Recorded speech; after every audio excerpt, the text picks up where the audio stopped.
Hello and welcome. It's John Anderson here from the AI Institute, and it's great to be here with Adrian. So, Adrian has an amazing background. He's worked with Atlassian, Amazon, Google, and many other big companies, and also many SMEs. And the areas he specializes in is really around automation of sales and revenue, CRM projects.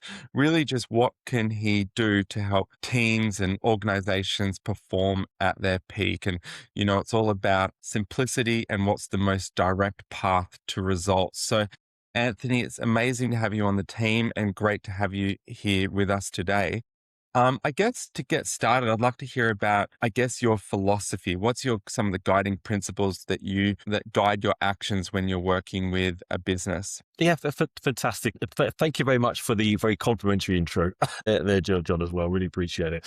But certainly with my own background and particularly spending a lot of the first part of my career working for a small business myself. Yeah, for me, it's all about kind of outcomes, not just tools for the sake of tools. It's very easy to get excited over flashy new gadgets, particularly with AI. So essentially, we always need to bring things down to basics and fundamentals of, is this something that will deliver value? Is it going to be something that will make life easier for a founder or their team? And can we do it in the most uncomplicated way possible? So I'm a big fan of KISS, keep it simple, stupid, and that tends to be a not too bad path to go on. Yeah, and I'm hearing, Occam's razor, just finding what's the most direct path between two lines to get the result, Yes. which is great.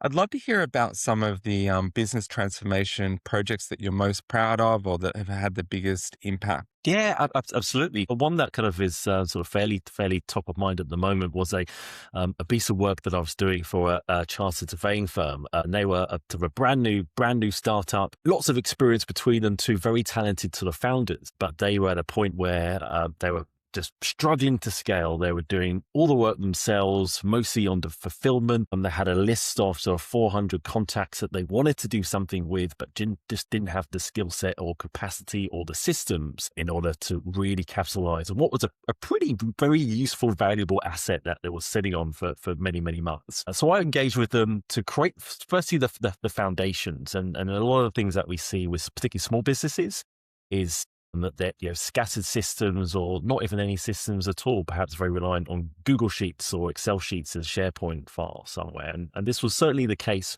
with this particular firm. So the first thing we needed to do was really to create a foundation of a CRM system. So we reviewed a few options.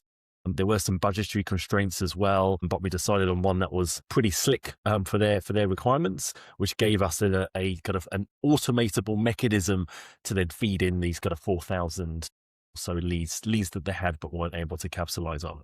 It's interesting, like 4,000 leads costs a lot of time and money to generate. And just to have that dormant asset sitting there is, Yeah, an incredible opportunity to take advantage of. a- absolutely. In some ways, they did kind of a lot of the hard work of generating these leads, and they're Hard work.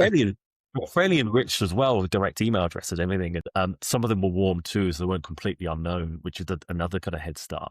Mm. Yeah, key was to kind of, all right, how do we actually turn this into something? How do we realize the value from that? So we had the CRM system that created our foundation, and then I built AI kind of automations on top of that, which was essentially a system to reach out and engage, so that as opposed to the founders every day trying to reach out to sort of 5 to 10 leads, or maybe even zero Yeah. lead day, depending on how busy they were, and their pipeline was just going up and down, mostly down as they were getting busier.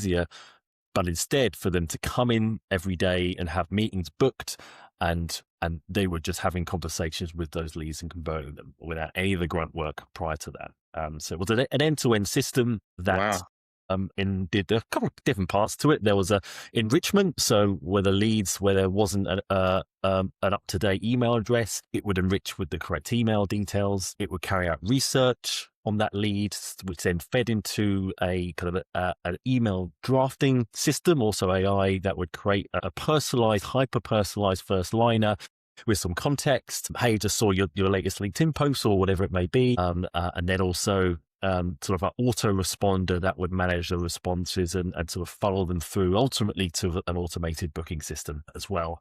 But we're certainly with some Amazing. lots of Amazing. guardrails in that. But yeah, it was a really interesting project. So the AI automation system was actually finding that person online and engaging with something that they had done recently? That's right. Yes. So That's impressive. LinkedIn was the predominant sort of source for that. If they had a LinkedIn post, it would recognize that. Or if not, if the data was quite shallow, it will sort of just make a comment, really dependent on the data that was there. And we had to make sure that Mm, there were quite a few constraints. We had a kind of a template. There was very specifics around how far it could go and things not to say, which we find is really important with these sort of communication drafting systems. It didn't have a lot mm. of wiggle room.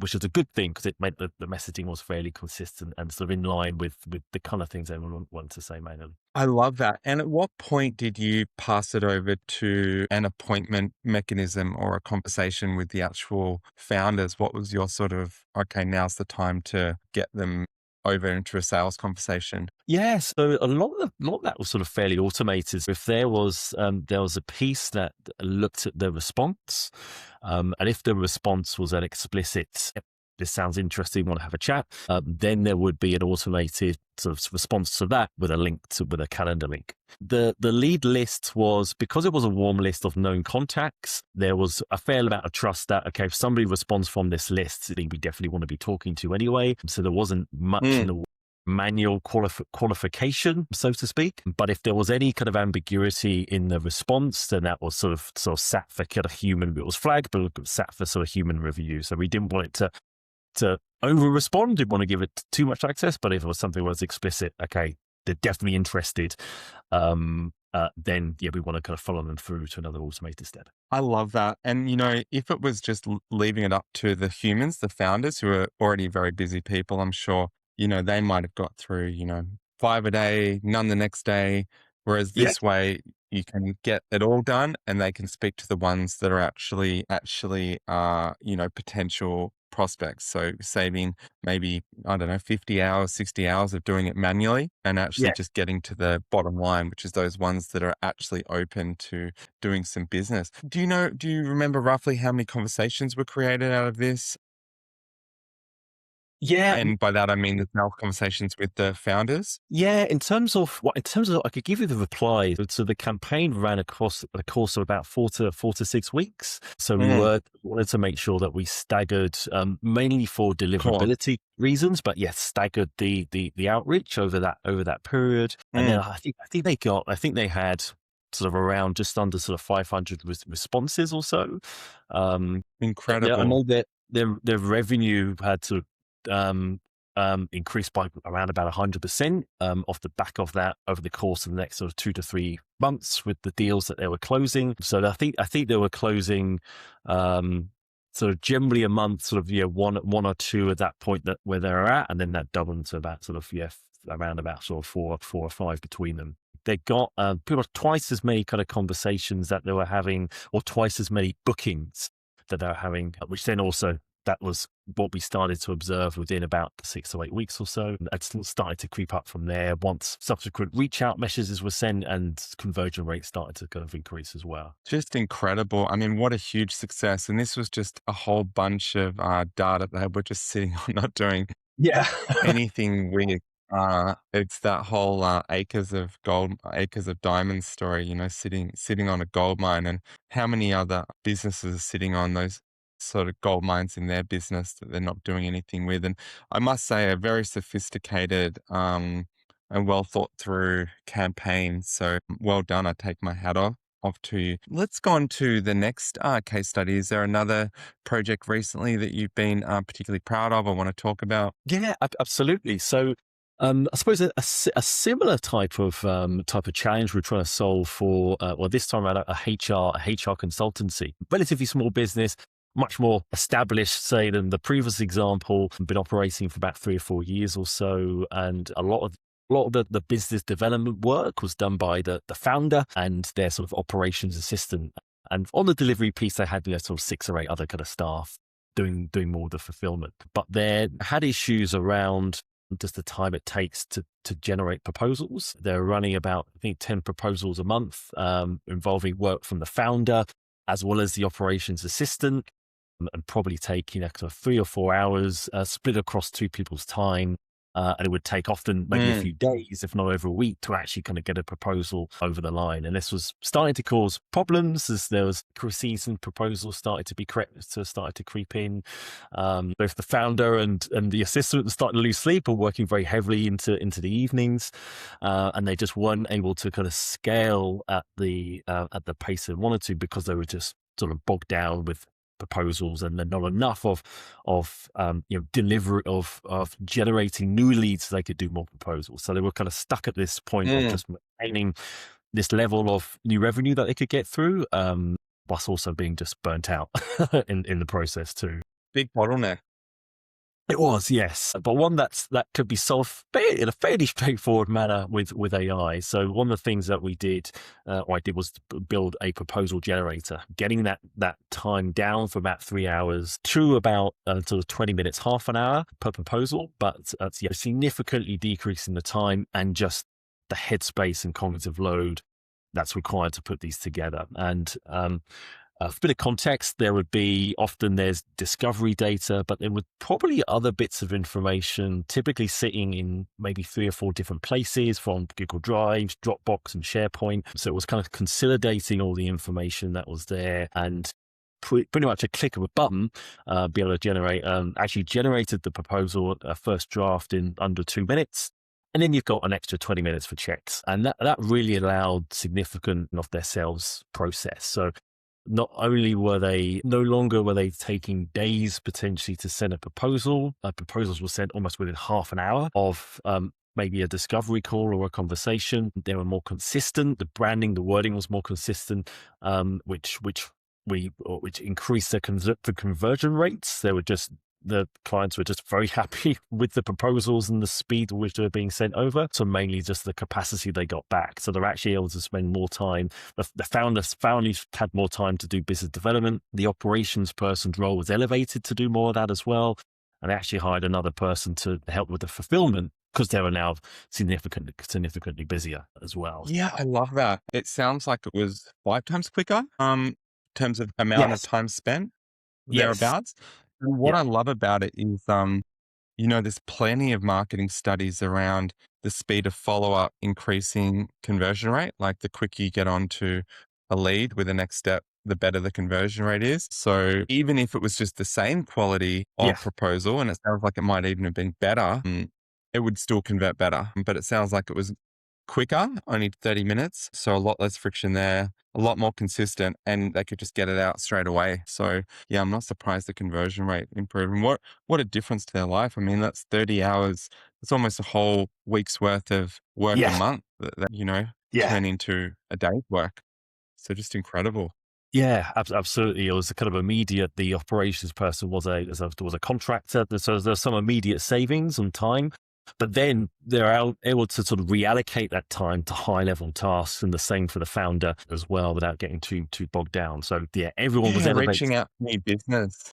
Yeah, yeah, Because one of the things about reaching out to new business is, if you're already swamped doing these proposals, you're like, oh man, I reach out to new business and I'm going to have to do even more proposals. yeah, I'm yeah, already busy, right? So there's that internal tension. You've got an internal tension.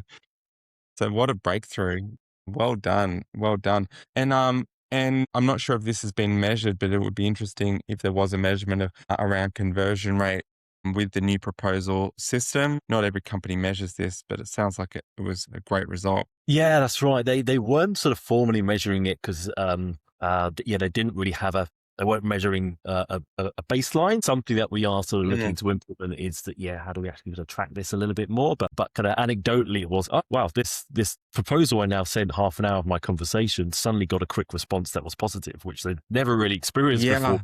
Yeah. Take ages. Yeah. People have just got off the meeting with you. They're as excited as they're ever going to be. So get them a Yeah. proposal and get the yes. Absolutely. Absolutely. Um, wow, that is a great one. And is there another? Let's talk about another one. Yeah, absolutely. And certainly kind of one that I've been working on very recently, through the AI Institute. I've been working with a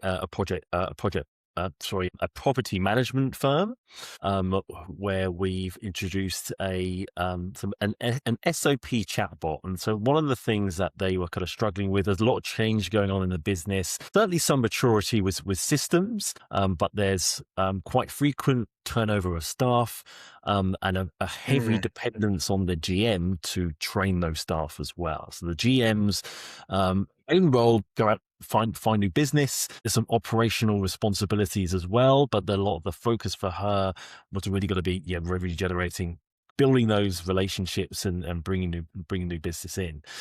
But coupled with some people leaving in the team and having to onboard a new mm, VA, she was no longer able to do that high value work as much. A lot of that is the onboarding, the time it takes to sit down and train, pointing them in the right direction.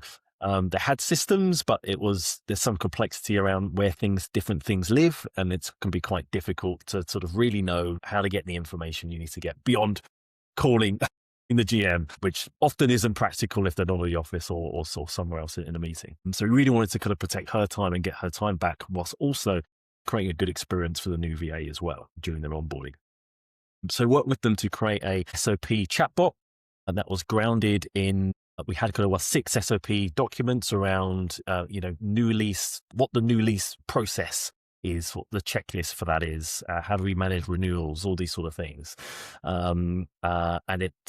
And it's been working quite well. We've actually kind of recently rolled out kind of an initial version to the VA. And this was actually quite a quick win because it only took probably kind of 1 or 2 weeks to get to a point where the GM could test it. So it's important that we have proper guardrails in place to make sure it doesn't hallucinate or give some bad advice. So that was really critical, and making sure the business were happy with the outputs and the responses. I think the first time around, I think it passed sort of 90% of the outputs, 90% of the outputs passed and got the thumbs up. So we got a really quick win there, and they were able to derive value from that quite quickly, which was important because they got somebody who's new and they want to get them up to speed as quick as possible. Now they can simply go to this tool and not be as reliant on sort of calling the GM quite frequently. So it kind of will allow them to sort of streamline their own onboarding and streamline the GM's tasks as well. I love that. I love that. And did you happen to get a sort of benchmark from GM of how much time they were spending a week with those onboarding questions? Yeah, we don't have a specific number on that at the moment. Anecdotally, there's probably maybe anything from half a dozen to maybe up to sort of 2.5 dozen per day. But as we kind of roll it out, we are going to be having some tracking in there so we could see, okay, well, all the questions that the SOP bot answered, how long would it have taken the GM to answer those, and then be able to tally up, okay, how much time we're actually saving. Yeah. And the thing about it, I guess, it's one of those things like to be able to get those 12 to 13 questions answered instantly by a chatbot with a high level of accuracy. Because A, if the GM answers right away, then they were probably doing something else at that time. So they're losing that concentration. Yeah. If they don't answer right away, then there's a delay because Yeah. the virtual assistant is basically, stopped until they get the answer. Yep. So it's just such a more efficient way of doing it. And I think you touched on a really good point. So it started off at 90% accuracy because that's often what people would worry about with an AI solution, right? Like, is it going to hallucinate and stuff like this? And I would certainly say, in my own experience, when an LLM agent is trained on a tight data set, like it's prohibited from going on the internet for answers. It's Yep. just to go to this tight data set that you've given it. It's up to 99.9% Yeah. accurate. If it's trawling the whole web, it can, veer into some inaccuracy, though even then it's still getting a lot more accurate, I would say nowadays. But Yep. when you train it on a tight data set and in a controlled way, the accuracy is incredible.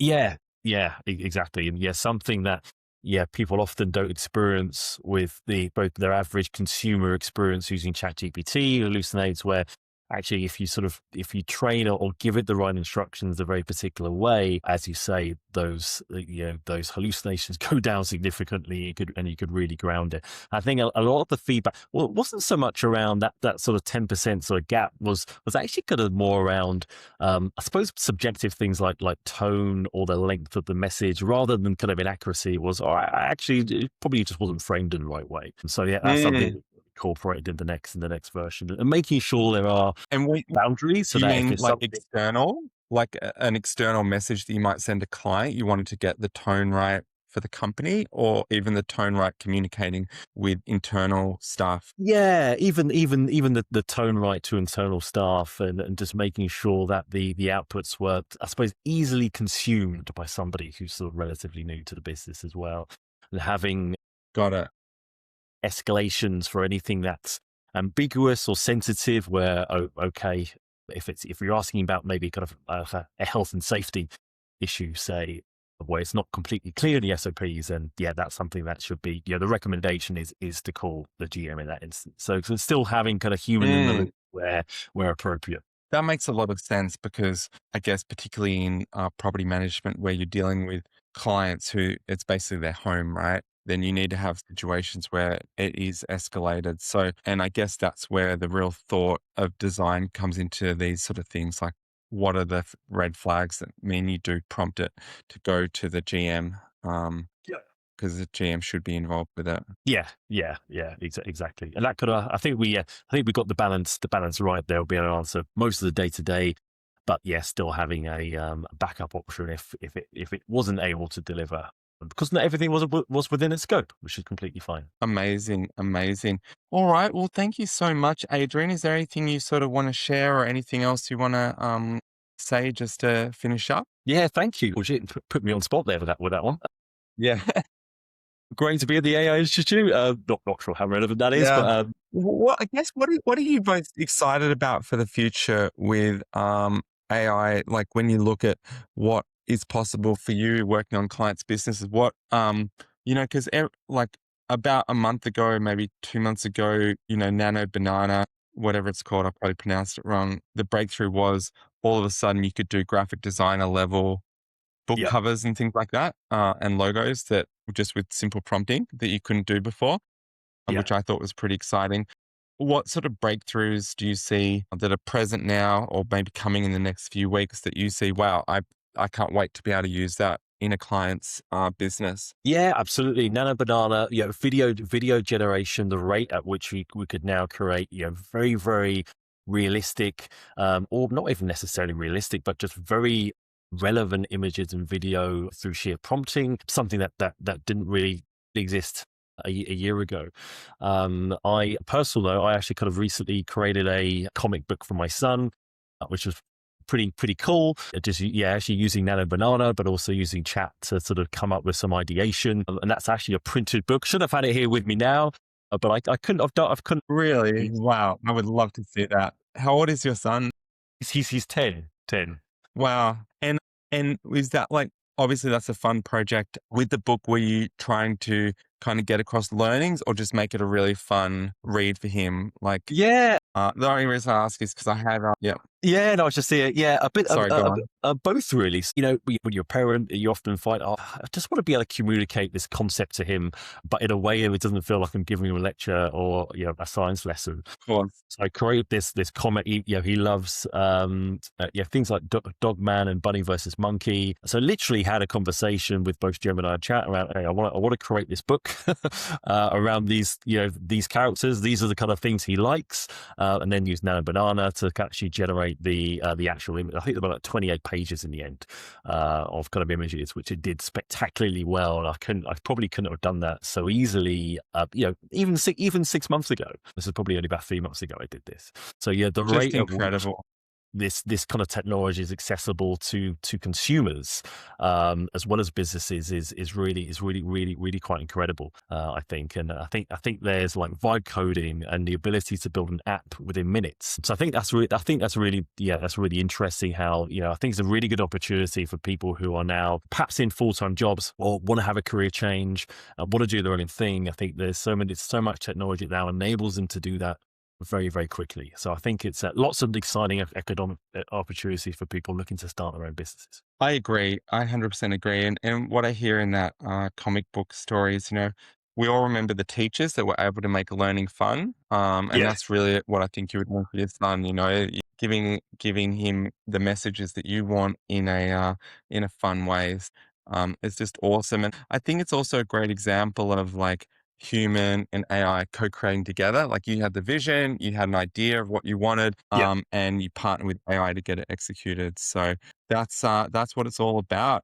And at the AI Institute when we're working with clients is, how do we work with the humans on your team, Yeah. and the very best of what AI can do and get those strategic objectives realized. So thank you so much for your time, Adrian. No worries at all. Pleasure to be here. Thanks for the conversation, John.